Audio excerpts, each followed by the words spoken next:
ক্ষমতায় বসার পর যুক্তরাষ্ট্র থেকে অবৈধ অভিবাসীদের বিতাড়িত করার পরিকল্পনা আগে জানিয়েছিলেন দেশটির নবনির্বাচিত প্রেসিডেন্ট ডোনাল্ড ট্রাম্প। সোমবার আরেকটি পরিকল্পনার কথা নিশ্চিত করেছেন তিনি।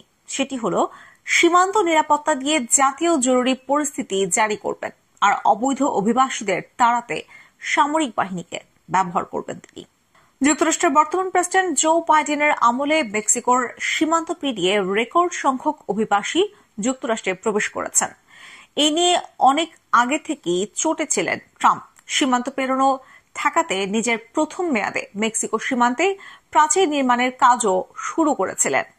এবারের নির্বাচনে তার অন্যতম প্রধান প্রতিশ্রুতি ছিল যুক্তরাষ্ট্রকে অবৈধ অভিবাসী মুক্ত করা। ট্রাম্পের মালিকানাধীন সামাজিক যোগাযোগ মাধ্যম ট্রুথ সোশ্যালে রক্ষণশীল একজন অধিকার কর্মী লিখেছিলেন, অবৈধ অভিবাসীদের বিতাড়িত করার প্রকল্পে বাইডেন হস্তক্ষেপ করেছিলেন।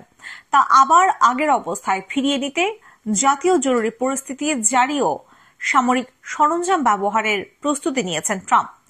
পরে ওই পোস্ট শেয়ার করে ট্রাম্প লিখেছিলেন, সত্যি 5 নভেম্বরের নির্বাচনে ডেমোক্রেটিক পার্টির প্রার্থী কামালা হ্যারিসকে বড় ব্যবধানে পরাজিত করেন রিপাবলিকান পার্টির ট্রাম্প।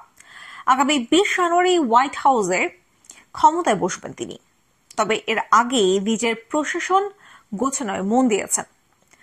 যুক্তরাষ্ট্রের সীমান্ত দেখভালের দায়িত্ব দিয়েছেন অভিবাসন বিষয়ে কট্টরপন্থী হিসেবে পরিচিত টম হোম্যানকে।